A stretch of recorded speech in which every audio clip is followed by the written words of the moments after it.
Hiroshima ദിനാചരണവുമായി വിദ്യാർത്ഥികൾ. Cycling ചലഞ്ചുമായി സാൻ ഫ്രാൻസിസ് UPS.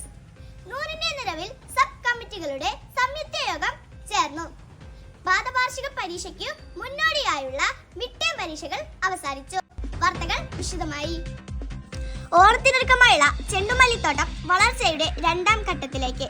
കുത്തിയൊഴുകി പെയ്ത മഴയിലും പിടിച്ചു നിന്ന ചെടികൾക്ക് അധ്യാപകരുടെ നേതൃത്വത്തിൽ കുട്ടികൾ പരിചരണം നടത്തി.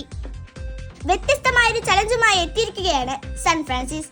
സൈക്കിൾ ചവിട്ടറിയാത്ത കുട്ടികൾക്ക് ഒഴിവു സമയങ്ങളിൽ പരിശീലിക്കുന്നതിനായി 2 സൈക്കിളുകളാണ് ഒരു പൂർവ്വ വിദ്യാർത്ഥിനി സ്കൂളിലേക്ക് നൽകിയത്.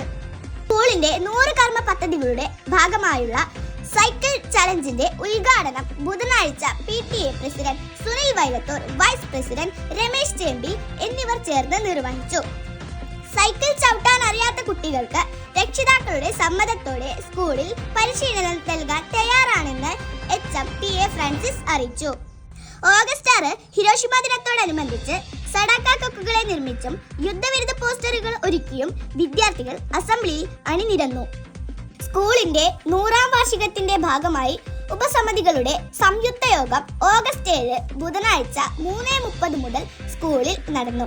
പ്രോഗ്രാം സ്മരണിക, ഫുഡ്, പബ്ലിസിറ്റി, ട്രോഫി, ഫിനാൻസ് തുടങ്ങി എല്ലാ സബ് കമ്മിറ്റികളും ജനറൽ കൺവീനറുടെയും സബ് കമ്മിറ്റി ചെയർമാന്റെയും സാന്നിധ്യത്തിൽ ചർച്ച നടത്തി ബഡ്ജറ്റ് അവതരിപ്പിച്ചു.